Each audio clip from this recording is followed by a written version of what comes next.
Screen visible? Yes, sir. Yes, sir. Yes, sir. Yes, sir. तो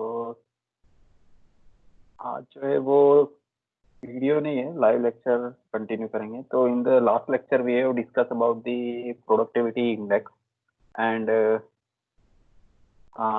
also discuss about the effectiveness and efficiency. So in the next topic we move forward. This is productivity and partial productivity.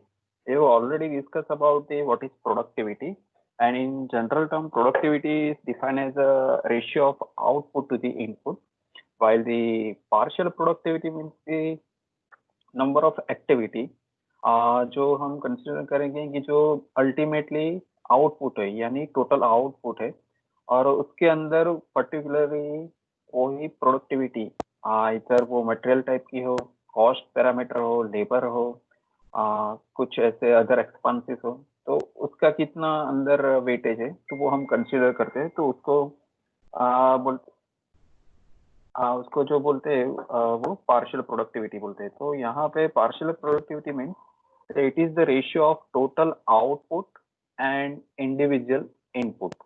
So let's say what is partial productivity. So here I discuss about the partial productivity like labor productivity, where the output here total output and the contribution of labor input. This is called as a labor productivity. And next is material productivity, where the output is as usual total output and some how much amount of material cost involved for particularly production, which called as a material input. Then after capital productivity, output upon capital input, whatever the initial investment in the industry or any machinery, in that condition it is called as a capital productivity. Then after energy productivity, output upon energy input. This energy input either in terms of some amount of power supply from the GEB or some amount they generate in-house by captive power plant. So they will calculate on the basis of that. Also, year-wise the tariff rate change. So the energy input may be year-wise changes there. Some of the parameter also change like labour cost इस initial wage में जो price होगी उससे ज्यादा भी हो सकती है या कुछ कम भी हो सकती है। मटेरियल है उसके अंदर कुछ टैक्सेस पॉलिसी गवर्नमेंट चेंज करती है, उसकी वजह से जो मटेरियल की प्रीवियस ईयर में जो प्राइस होगी उससे कुछ कम भी हो सकती है या कुछ टैक्स एडिशन से कुछ बढ़ भी सकती है। So depend upon different productivity from the different year और मंथ परस्पेक्टिव।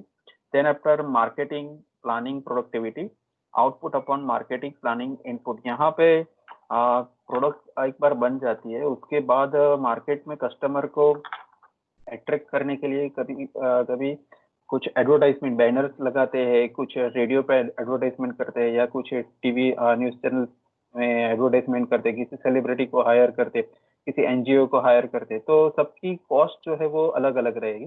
तो मार्केटिंग किस तरह से करना है, कितने टाइम तक करना है, किस तरह से एडवर्टाइजमेंट करते हैं या कुछ मॉल के अंदर कुछ पैम्पलेट या पेपर न्यूज़पेपर के अंदर कुछ पैम्पलेट अगर के हमको एडवर्टाइजमेंट करना है, तो डिफरेंट वेज ऑफ मार्केटिंग उसके लिए कुछ स्ट्रेटेजी बनाते हैं। तो this cost are consider in market planning input. Then after other expenses productivity, उसमें अदर एक्सपेंसेस में कभी दफा पैकेजिंग के कॉस्ट को कंसिडर किया जाता है, कभी कभी ट्रांसपोर्टेशन मटेरियल हैंडलिंग की कॉस्ट को कंसिडर करते हैं, कुछ स्टोरेज टेम्पररी स्टोरेज के लिए कुछ वेयर हाउस को हम परचेस करते हैं तो वहाँ पे भी हम स्टोर करते हैं। तो दिस इज अदर एक्सपेंसेस जो है वो कंसिडर में आता है। सो ये जो सब फॉर्मूला है पार्शियल प्रोडक्टिविटी के सब फॉर्मूला और प्रोडक्टिविटी के, तो ये हमको एग्जांपल में काम आएगा कि किस तरह से हमको पार्शियल प्रोडक्टिविटी कंपेयर करनी है और प्रोडक्टिविटी किस तरह से कंपेयर करनी है। Then after next is advantage of partial productivity. So let's see what are the advantages of partial productivity. The first is it measure and identify area where improvement are required. तो particularly जो हमने previous slide में देखी कि काफी सारे ऐसे material है, लेबर है, कुछ ऐसे देख सकते हैं कि मार्केटिंग के लिए चाहिए, कुछ अदर एक्सपेंसेस के लिए चाहिए। तो हम एरिया आइडेंटिफाई कर सकते हैं कि कहाँ पे हमको पर्टिकुलरली इम्प्रूवमेंट रिक्वायरमेंट है। तो वो इंडिविजुअल प्रोडक्टिविटी या पार्शियल प्रोडक्टिविटी से हमको पता चल जाता है। Then after second is it is easy to calculate because it is independent of other. काफी दफा ऐसा देखा गया है कि कुछ ऐसे प्रोडक्टिविटी में कुछ पैरामीटर या फैक्टर्स है जो किसी अदर फैक्टर्स पे डिपेंडेबल नहीं है। वैसे तो हम 100% तो नहीं कह सकते कि वो उसके ऊपर डिपेंडेबल नहीं है, लेकिन काफी सारे फॉर एग्जांपल स्टैंडर्डाइज पार्ट्स हम लेते हैं, वो मार्केट में से हम सीधा परचेज करते हैं। तो वो मैन्युफैक्चरिंग प्रोसेस में उसकी कॉस्ट जो है वो एज कम्पेयर टू मार्केट में जो प्राइस होगी वो ही हमको पे करना है। तो वो नहीं डिपेंड रहेगा कि किसी जो पिछले जो कुछ प्रोसेस हुई या कुछ मेथड या टेक्निक्स हमने यूज किए उसके रिलेशन में कुछ नहीं। तो वो प्रोडक्ट जो है ऑलरेडी हमने स्टैंडर्डाइज पार्ट हमने मार्केट में से परचेज किए, तो वो इंडिपेंडेंट टाइप का एलिमेंट हो गया।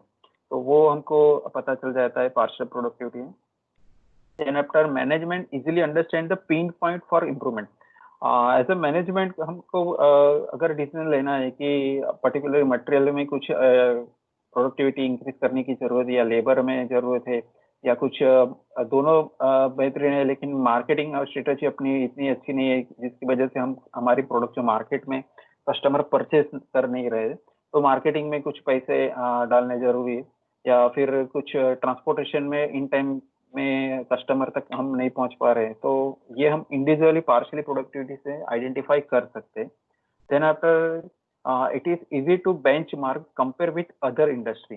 तो ये कंपैरिजन हम तब कर सकते हैं कि मार्केट में डिमांड है लेकिन हमारी प्रोडक्ट कस्टमर परचेज नहीं कर रहे, क्योंकि हम मार्केट में इन टाइम में हम पहुंचा नहीं सकते, या कुछ इसीलिए कभी दफा ऐसा दिखाया गया कि काफी सारे से स्टोरेज जो है वेयर हाउसेस है उसको काफी सारी कंपनी जो है वो हायर कर लेती है, इसकी वजह से इन टाइम में प्रोडक्ट आपके तक पहुंचे। फॉर एग्जांपल हम कंसिडर करें कि फ्लिपकार्ट और अमेजोन है, तो बेसिकली हम जब भी ऑर्डर करते हैं तो कुछ ना कुछ पार्ट हम जब भी ऑर्डर करते हैं तो सडनली आपको विद इन इतने डेज में विद इन अ वीक या पर्टिकुलर डेट आपको मिल जाती है, इधर वो डेट या उसके पहले आ जाती है प्रोडक्ट। तो उसको मेंटेन करने के लिए क्या करते हैं वो लोग, काफी सारे से वेयर हाउस को हायर करे हो। फॉर एग्जांपल आप फ्लिपकार्ट पे अगर ऑर्डर करते हो तो महाराष्ट्र में भिवंडी है, वहां वहां से प्रोडक्ट आती है। अल्टीमेटली वो दूसरे स्टेशन से भी हो सकती है, लेकिन मेजोरिटी उनका जो वेयर हाउस है वो भिवंडी में है, तो वहां से सीधा प्रोडक्ट जो है वो भिवंडी से ही लेफ्ट होगा। हर कुरियर टू सूरत में अभी दूसरा एक वेयर हाउसेस उन्होंने बनाया, तो सीधा वो भिवंडी से सूरत आता है, उसके बाद गुजरात में भी वो कहाँ कहीं पर भी आए, इधर राजकोट या बड़ौदा है तो वहां तक वो डिस्पैच करते। सेम उसी तरह से हैदराबाद है, नोएडा है, फिर बेंगलोर है, फिर कर्नाटका है। तो ऐसे लोकेशन है जहाँ पे फ्लिपकार्ट और अमेजोन ने अपने वेयर हाउस ऑलरेडी क्रिएट किए, यानी जो प्रोडक्ट आपको ऑनलाइन परचेज करते वक्त आपको दिखती है तो वो उनके वेयर हाउस में उसमें स्पेयर में उसके पास अवेलेबिलिटी होगी, या कोई ना कोई स्पेयर हाउस में उसके पास अवेलेबिलिटी होगी। अभी आ, अगर दिल्ली या नोएडा में वो पार्ट अभी है तो उनको गुजरात में बड़ौदा तक पहुंचाना है, तो उनको नजदीक है कि डेली उनका जो ट्रांसपोर्टेशन होगा वो मेन चार जो होगी वेयर हाउसेस वहां तो इजीली होता है, तो वो लोग बाय एयर ट्रांसपोर्टेशन वो मेंटेन करते हैं। और उसके बाद वो सीधा नोएडा से भिवंडी, भिवंडी टू सीधा सूरत, और सूरत से सीधा बड़ौदा, तो यानी 4 दिन में वो प्रोडक्ट जो है या 3 दिन में आपके पास वो प्रोडक्ट जो है वो पहुंचा देते हैं। तो this is called as a comparison कि इस तरह से हमको प्रोडक्ट अपने मार्केट में किस तरह से स्ट्रेटेजी बनानी पड़ती है।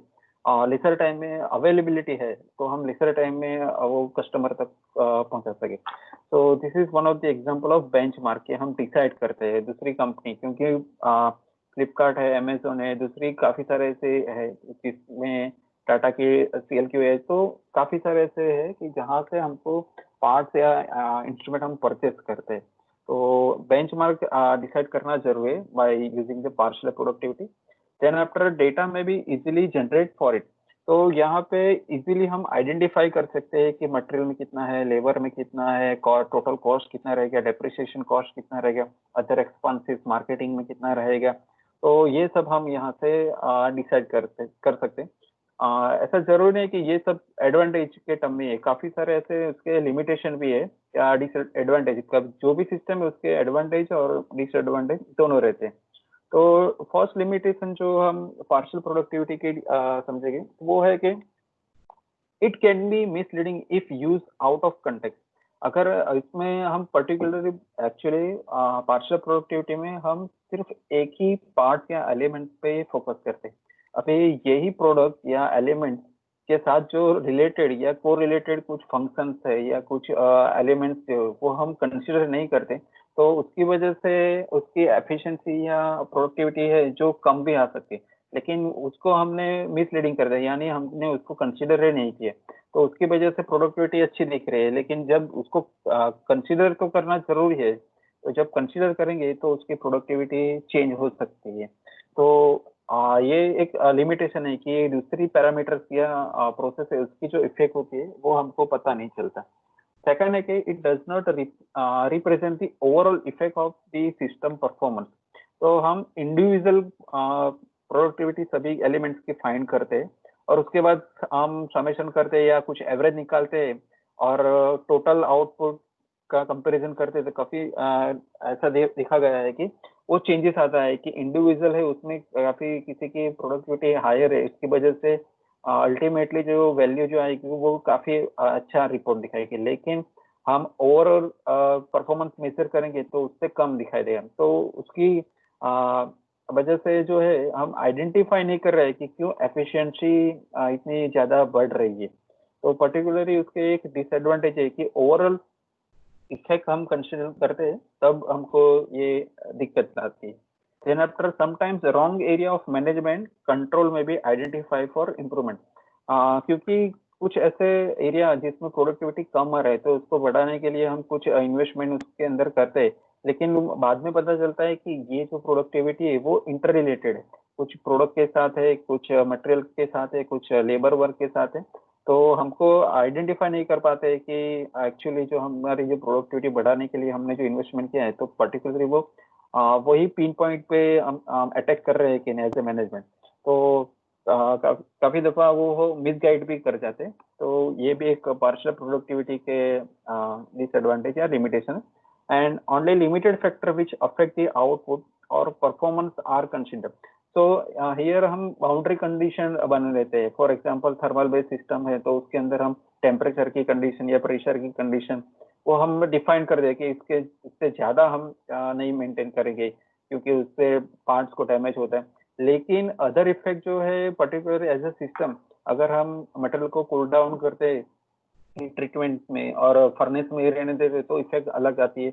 उसको कंपलसरी उसको चेक करने के लिए बाहर एटमॉस्फेयर में लाना पड़ेगा, उसके ऊपर क्वेंचिंग करना पड़ेगा, उसके बाद हम किस प्रकार से वो कूल होता है वो देखने भी जरूरी है।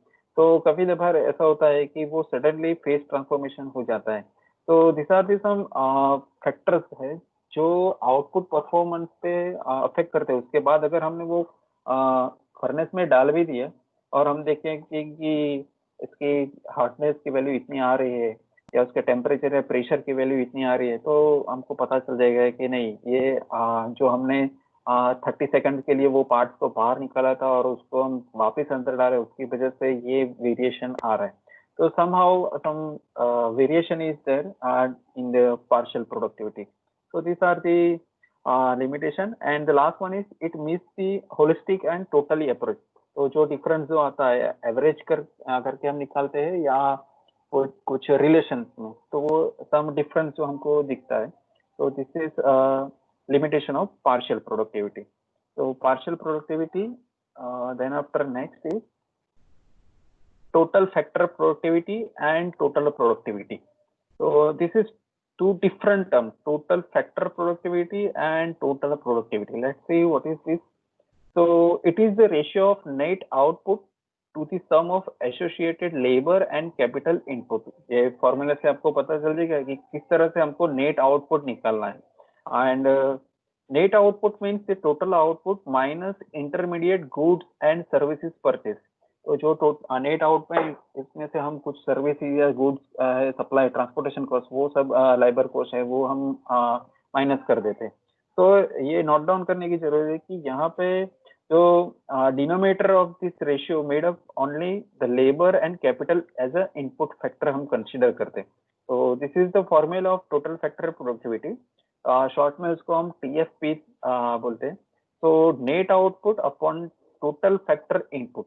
तो ये नेट आउटपुट जो है, net output means total output minus intermediate goods and services purchase. तो मटेरियल एंड सर्विसेज जो है उसकी वैल्यू हम बात करेंगे, तो वो हमारा आ जाएगा net output. And total factor input, यहाँ पे हम कंसिडर करेंगे कि only the labour and capital input factor, this are consider as a input parameters in total factor productivity. So this is the formula of total factor productivity. Okay, and the total productivity, which is called as a total output upon total input. Okay, so there is no minus between material and service purchase. So there is a difference between total factor productivity and total productivity.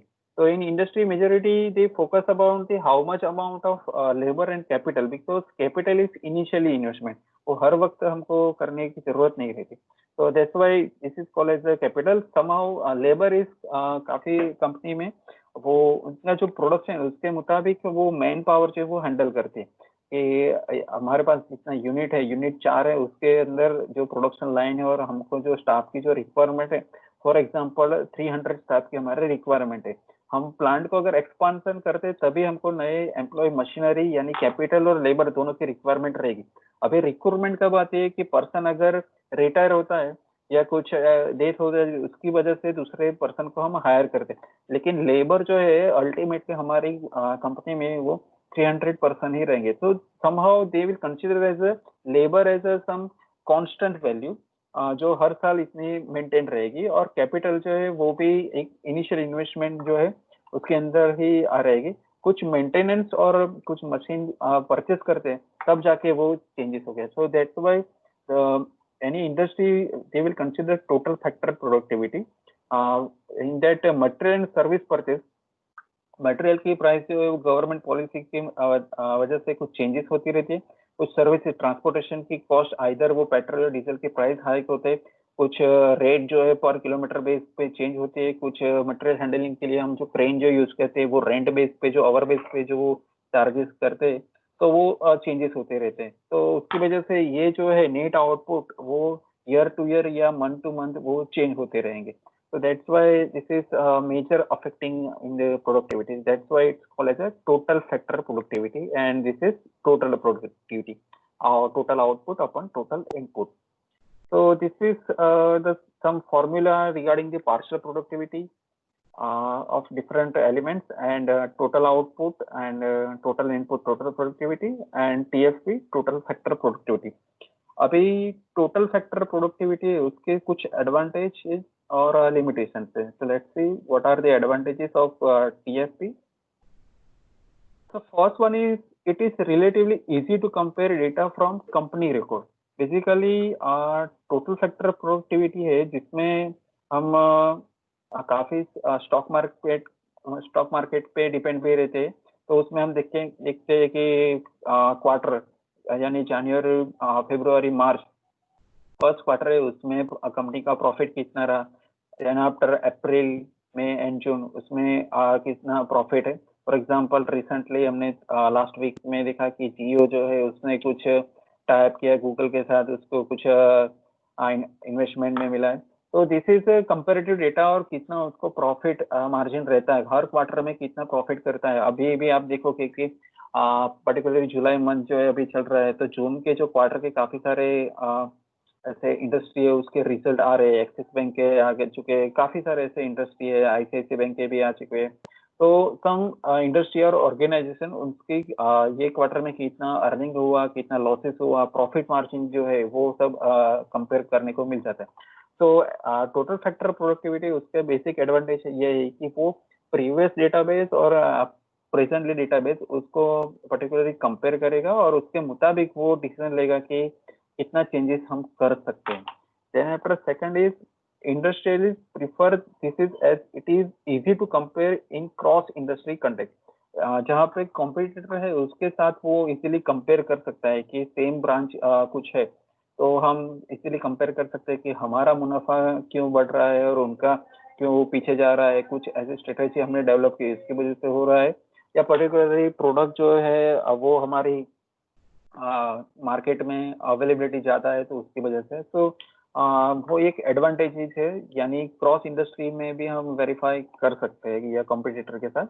और limitation या disadvantage जो है उसमें first है कि many important input such as material energy etc are ignore. Total factor productivity में कभी कभार ऐसा भी होता है कि हमने जो मटेरियल परचेज कर दिया वो फॉर एग्जांपल लास्ट ईयर में हमने मटेरियल जो परचेज कर लिया है, अभी प्रोडक्शन की एक्चुअल प्रोडक्शन में वो मटेरियल अभी आ रहा है, इस मंथ से स्टार्ट हुआ है। तो अगर हम वही मटेरियल आज की डेट में अगर परचेज करते हैं तो उसके अंदर करीबन 1 लाख या 1.5 लाख का जो बढ़ोतरी हो सकती है। लेकिन ये जो है हमको इग्नोर करना पड़ता है क्योंकि हमने जो मटेरियल है वो पहले 1 साल पहले ही उसको परचेज कर लिया है। या काफी सारे टर्म्स है कि एनर्जी कई बार कुछ कॉन्ट्रैक्ट साइन कर देते हैं कि पर्टिकुलरली आप 3 इयर्स 5 इयर्स के लिए अगर आप सर्विस देते हैं तो सर्विस के चार्जेस जो रहेंगे वो 5 रुपीज पर आवर के बेस पे हो गए। अभी ये 3 इयर्स के लिए वो बॉन्डिंग हो गया, उसके बाद जो है वो स्ट्रेटेजी चेंज करते हैं। फॉर एग्जाम्पल टोल टैक्स है, न्यूज़पेपर में आता है कि टोल टैक्स के प्राइस फॉर एग्जाम्पल बड़ौदा तो अहमदाबाद टोल टैक्स के प्राइस है वो 10 रुपीज से 5 रुपीज बढ़ा दिए। ओके, या और जो 4 व्हील है उसके अंदर 5 रुपीज समझो इसके घटा दिए। तो यहाँ पे वो चेंजेस जो हुए वो हर मंथ टू मंथ नहीं चेंज करते, वो लोग जितना टाइम का ड्यूरेशन होता है, कॉन्ट्रैक्ट होता है कि आपको 2 साल तक या 1.5 साल तक ये प्राइस कंटिन्यू करना पड़ेगा। तो वो जो सब इनपुट पैरामीटर थे वो टोटल फैक्टर प्रोडक्टिविटी हम जब कैलकुलेट करते हैं उसके अंदर हम कंसिडर नहीं करते, उसको इग्नोर करना पड़ता है। क्योंकि जब हमने साइन किया या कुछ प्रोडक्ट या मटेरियल हमने परचेज कर दिया उस टाइम पे उसकी जो प्राइस है वही प्राइस हमको कंसिडर करनी पड़ती है। करंट मार्केट में अगर इसकी प्राइस ज्यादा है तो हम वो कंसिडर नहीं कर सकते। तो this is some limitation of total factor productivity. Then after second is the net output does not reflect the efficiency of production system in a proper way। जो नेट आउटपुट है यानी कि जो मटेरियल और सर्विसेज है उसको हम minus करते हैं फ्रॉम द टोटल आउटपुट से, तो वो जो इफेक्ट जो करेगा यानी प्रोडक्शन सिस्टम पे, तो वो बेसिकली कुछ हम कह सकते हैं कि इफेक्टिवनेस नहीं रहेगा क्योंकि टोटल फैक्टर प्रोडक्टिविटी की जो फॉर्मूला हमने देखी कि मटेरियल एंड लेबर जो या कैपिटल इन्वेस्ट लेबर और कैपिटल है जो वो डिनोमिनेटर में हम यूज करते हैं तो उसकी जो है वो इनिशियली इन्वेस्टमेंट में कंसिडर करते हैं, वो हर टाइम हमको इन्वेस्टमेंट में कंसिडर करने की जरूरत नहीं रहती। तो that's why somehow some production और प्रोडक्टिविटी हम निकालते हैं प्रोडक्शन की तो चेंजेस आ सकते हैं वैल्यू में। तो some there is some limitation of total factor productivity.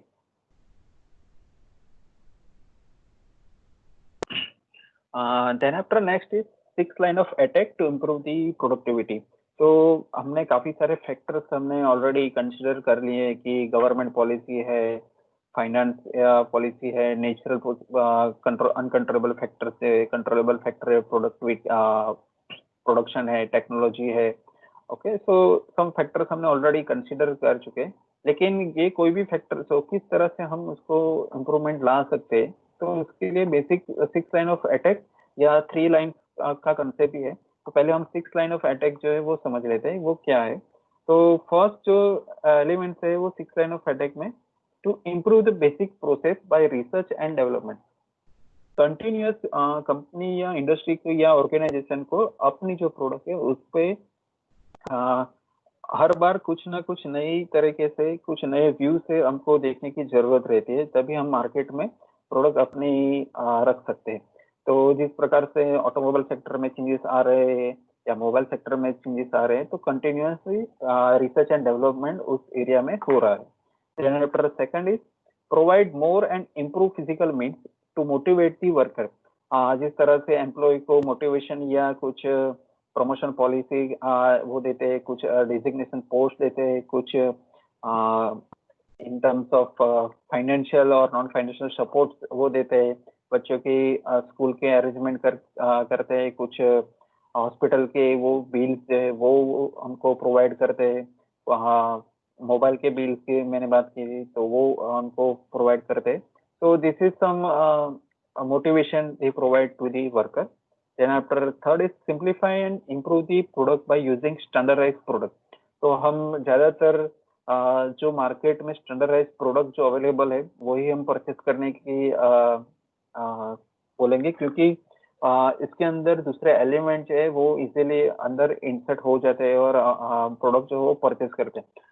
इसका हम एक एग्जांपल सिंपल भी कंसिडर कर सकते हैं कि हमारे घर में अगर मॉस्किटो के लिए वो ऑल आउट है या गुड नाइट की रिफिल के जो बॉटल है वो आप देखोगे कि तो काफी सारे ऐसे ब्रांड जो है मार्केट में अवेलेबल है।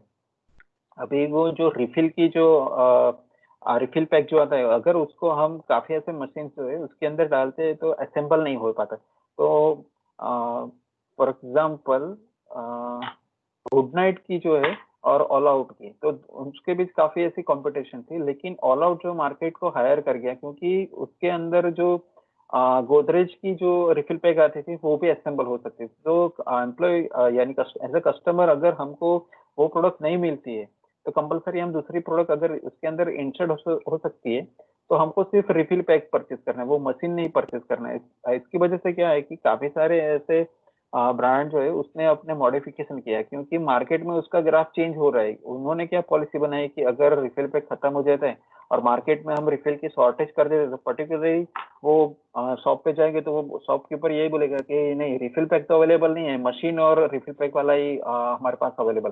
तो कस्टमर को वो परचेज करना पड़े, बाय फोर्सफुली वो उनको परचेज करने के लिए मजबूर करते हैं।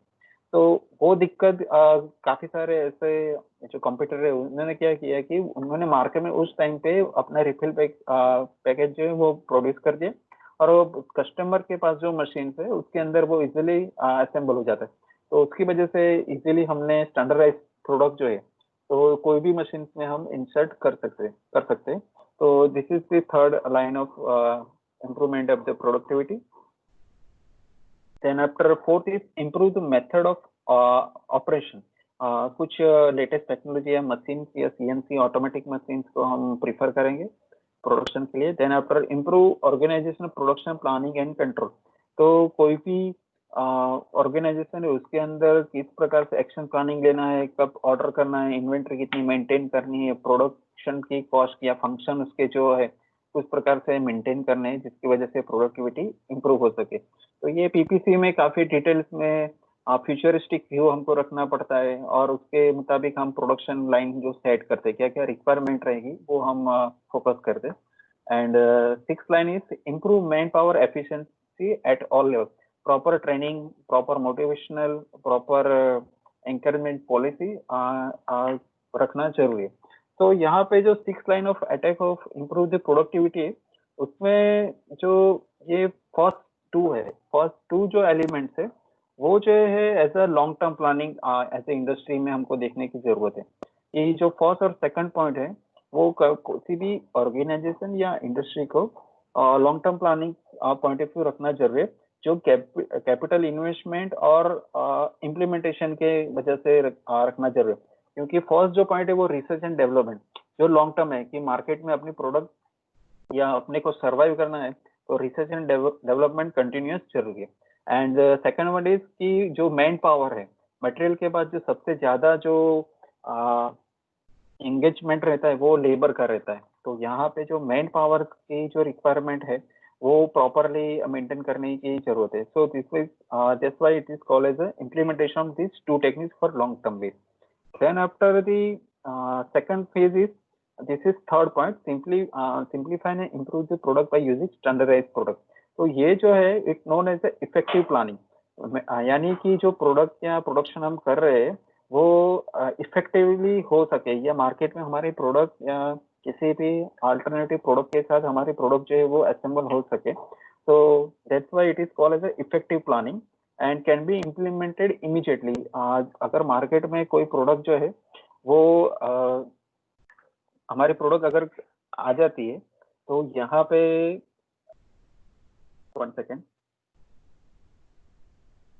हमारी प्रोडक्ट अगर मार्केट में आ जाती है तो किसी भी पार्ट्स या कुछ मशीन से उसके साथ इजीली असेंबल हो सके, उसके लिए ये जरूरी है।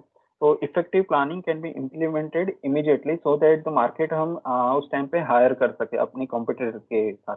Then after the third one is point number 4, 5 and 6, it known as a short term planning and immediately implemented because कुछ मार्केट में अपने हायर करना है तो कंटिन्यूसली हमको जो है मेथड या टेक्निक्स को इम्प्रूव करने की जरूरत रहेगी, कुछ प्रॉपर प्लानिंग या प्रोडक्शन की करने की जरूरत रहेगी, या कुछ है कि मैन पावर को एफिशिएंटली हमको यूज करना पड़ेगा। तो ये 6 लाइन ऑफ अटैक जो है कोई भी इंडस्ट्री या ऑर्गेनाइजेशन के लिए बहुत जरूरी है कि हम किस तरह से मार्केट को हायर कर सकते हैं और किस तरह से हम इजीली मार्केट में फॉर लॉन्गर ड्यूरेशन हम उसको मेंटेन कर सकते हैं। तो this is 6 line of attack for improve the productivity. Then after next is 3 basic way to increase the productivity. तो कौन कौन सी बेसिक वे जो है फॉर इंक्रीजिंग प्रोडक्टिविटी? तो फर्स्ट है कि keep input constant and increase output. Then after second is keep output constant and reduce input. And third जो है increase input marginally and obtain much higher increase in output. Okay, so let's see this one by one कि हम किस प्रकार से input को हम constant करते हैं और आउटपुट जो है उसको बढ़ा सकते हैं। तो बेसिकली जो इंक्रीजिंग प्रोडक्टिविटी है उसमें फर्स्ट है कि हायर प्रोडक्टिविटी अगर लेबर को यूज करके करना है तो उसके लिए है कि इफेक्टिवली हमको मैन पावर का यूज करने की जरूरत है, तभी हम हायर आउटपुट दे सकते हैं। यानी जो लेबर है उसको मॉनिटर करते हैं कि 8 आवर की शिफ्ट में कितना टाइम वो आइडल कंडीशन में है। उसके लिए जो रिफ्रेशमेंट टाइम है वो फॉर एग्जांपल हमने 30 मिनट्स का रखा है, तो यानी 730 आवर जो है 7 आवर और 30 मिनट्स, उसमें से 30 मिनट जो है वो शिफ्ट होता है, चेंज होता है, तब अगले शिफ्ट में से जो पर्सन आते हैं उसके साथ कुछ कम्युनिकेट करके हम कुछ बता दें कि ये शिफ्ट में आपको ये लाइन चलानी है और नई प्रोडक्ट की चेंजेस आ सकती है, इतना प्रोडक्शन करना है, तो उसके लिए शिफ्ट चेंजेस की वजह से 30 मिनट हम निकाल देते। तो इफेक्टिवली अभी जो वर्किंग आवर जो हमारे पास बचे वो 7 बचे। अभी उसके अंदर एक्चुअल इफेक्टिवली वर्क ऐसे वर्कर या लेबर कितना करता है, फॉर एग्जांपल वो 5 ही घंटे वो काम करता है, 2 घंटे ऐसे ही वेस्टेज कर रहा है। इधर उस वेस्टेज में फॉर एग्जांपल मशीन मेंटेनेंस करता है आधा घंटा, या कुछ ऐसे ही बैठ के कुछ ड्राइंग के रीडिंग करता है। तो सम इफेक्टिवनेस अगर नहीं आती है तो वो किस तरह से हम ला सकते हैं? तो या फ्रीक्वेंटली वो मशीन स्टॉपेज करता है, वो देखता है और उसके बाद एक्सिक्यूट करता है। तो क्या दिक्कत आ रही है, क्यों क्यों ये बार बार मशीन को स्टॉप कर रहा है? तो ये सब जो है लैक ऑफ मीन्स के आइडल कंडीशन ऑफ मैन हमने आइडेंटिफाई करते, तो उसको हम किस प्रकार से दूर कर सकते हैं?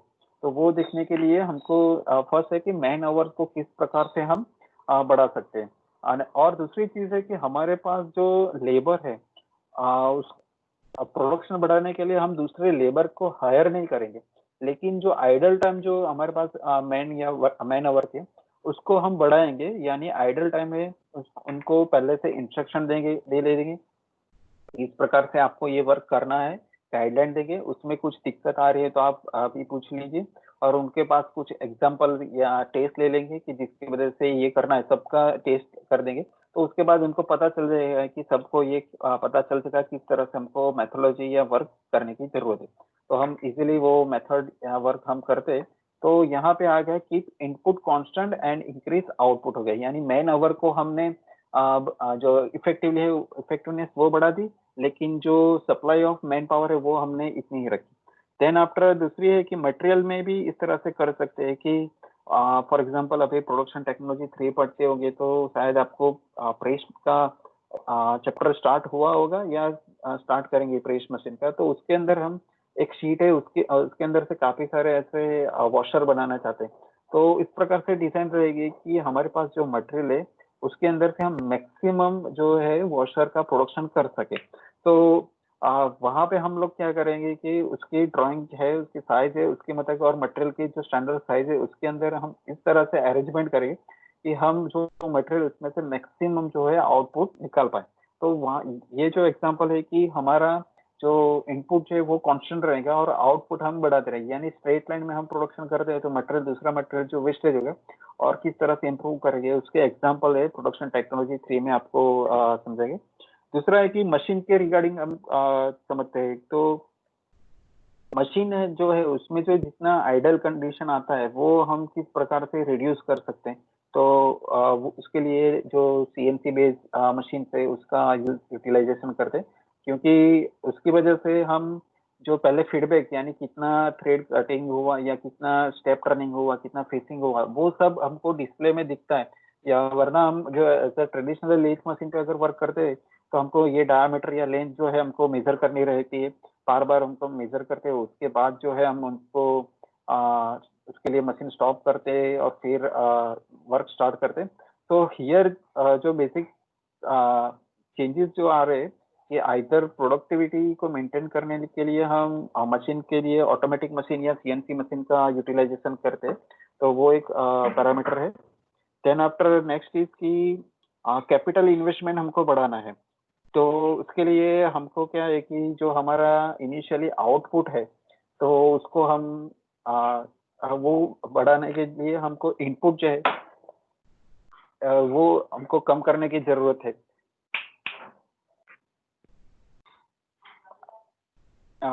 जो इनपुट है उसको हमको लो करने की जरूरत रहती है। तो उसकी वजह से हम जो हमारा आउटपुट है हम वो बढ़ा सकते हैं। देन आफ्टर जो सेकंड पॉइंट है कि हमारा